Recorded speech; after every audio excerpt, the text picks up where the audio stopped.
morning. The board is back from a pause, and we'll move into the scheduled hearings at 11 a.m. And we'll first start with item number 20, which is to conduct a public hearing to consider General Plan Amendment 08-002, proposing a housing element amendment and update to the Imperial County General Plan as mandated by the state of California. Mr. Huber. Good morning, Mr. Chairman, members of the board. Your Huber, Environment Services Director. This morning we're asking you to have a public hearing to consider an update to our general plan, which is the housing element. As you know, by state law, the housing element is a mandatory element, and it is also an element that is required by statute to be updated on a regular cycle of every 5 years.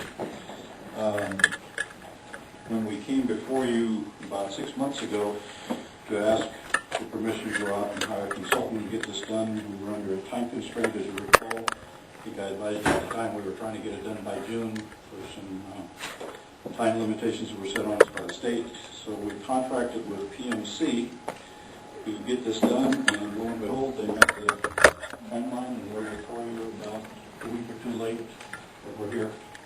This item has gone before the Imperial County EDC. They recommended negative debt. It also went before the Planning Commission. The Planning Commission did recommend approval of the housing element to your board. And you should all have a copy of the draft housing element. This has also gone to the state for one draft review, and they made comments back to us, which have been addressed by PMC. We have representatives from PMC here today, so if you have questions, there's a couple of people here, but primarily it'll be Michaela Jennings that's going to be available to talk to you if you have questions. Just a comment on this housing element. It doesn't have any draft on it. It looks more like a final. And it should look like this.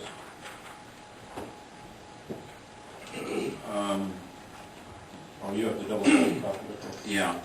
It doesn't have draft on it, so I was just... So it's a draft until you approve it. Okay. Right. If you have questions, or do you want her to make a quick overview as to what we did? Gentlemen, what's your pleasure? Quick overview or any questions?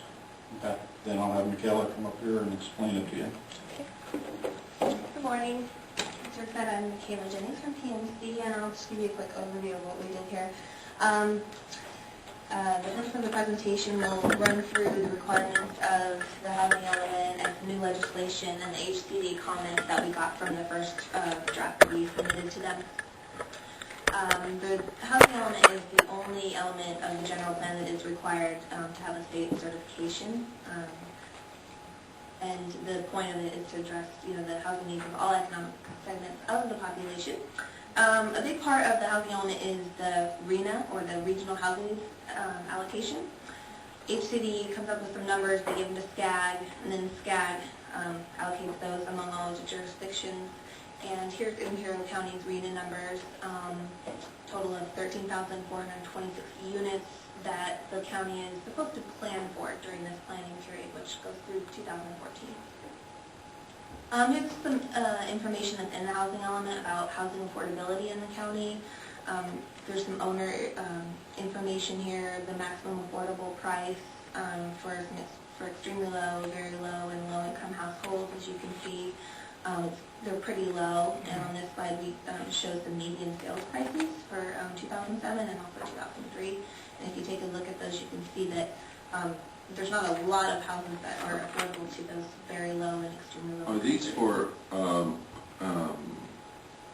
just single homes? Yeah, these are, it's single-family homes. Okay.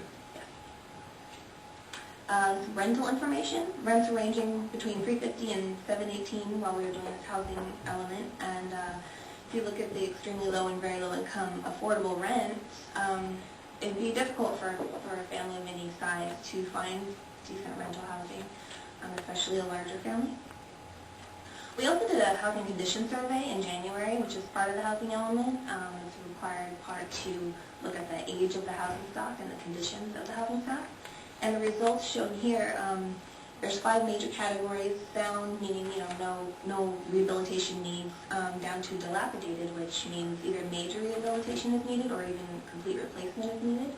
And 7% is about 580 units in the unincorporated county. Some new legislation that we need to deal with this time, we have a more detailed site inventory. The site inventory is how the county shows that it's going to be able to plan for those RENA numbers that we showed earlier. So we give a very specific list of sites by APN number, general plan designation, zoning designation to show that the county will have sites for that. Another one has to do with just ensuring that there's no constraints in the zoning code for housing for persons with disabilities. Another new one had to do with emergency shelters and transitional and supportive housing types.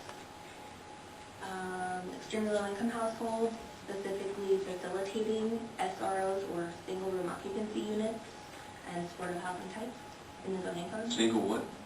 Single-room occupancy units, or sometimes they're called residential hotels. Okay, thank you. So here's just a few highlights of programs that we put into the housing element to make sure that it was in compliance with housing state law. And those refer to some of those issues I already went over: emergency shelters, supportive housing, housing for persons with disabilities, having correct definitions for those FROs and things like that. Other program topics, I'm sorry, flipping through without. We're looking at adding a renter-occupied component to the county's owner-occupied rehab program, continuing to encourage cluster development, things of that nature. Can I go back just a second? Yeah. On the timelines sheet, it talks about parking requirements for second units. What is the One of second the unit? requirements is to analyze whether there are any parking requirements in the code that may constrain the development of a certain type of unit. And we found that the current requirement for second units is 1.5. Second unit being, Like a granny flat sometimes. okay, they're something called. on a property that already Like has. existing property, existing house. single-family home, and Okay. it's maybe a garage unit or it's a smaller accessory building in the back. But we have restrictions out in county areas on some of that, don't we? A lot of restrictions on that for your, Well, you just recently heard had a hearing on appeals in the county for the Yes. second unit. Yes, that's probably what you're talking about. right. We allow, in the agricultural areas, we allow a second unit with a conditional use permit. And that's where you had some controversy with some of the farming communities. Yeah, and that's an issue about a conditional use permit, because it's got to be re-upped on a continual basis, and then it only has a certain lifespan, then you've got to come in and redo it completely.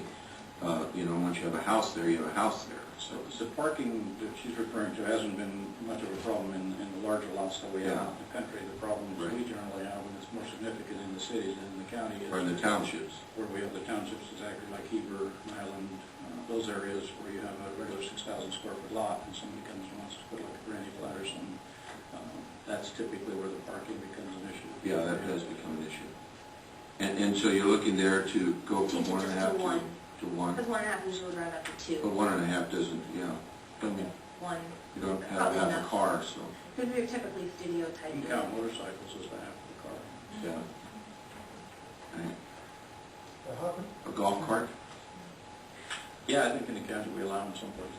How compatible would this be with existing ordinance and existing public works guidelines or requirements? And we just heard during the public comments from subcontractors and contractors about the building issues that they're faced with, particularly the fiscal issues, et cetera, and for them to be able to survive, let alone like when we bring something like Heber in, for example, it may not have alleys that would allow ingress and egress to the backs of these 6,000, to these larger lots, et cetera, and yet they don't have the infrastructure in front of the house, particularly like curbs, sewer, and gutters and what have you, to deal with a parking issue where they're not able to park in the front lawn type of thing, but on-site or street parking type of thing as well. In other words, where we can bring all of this where it's integrated and compatible with the overall goal to get a housing unit built, particularly targeting a particular income level, et cetera, so that we can qualify for funding or to receive funding, et cetera. And we have to set aside 20% or 30% for low income or low income, et cetera.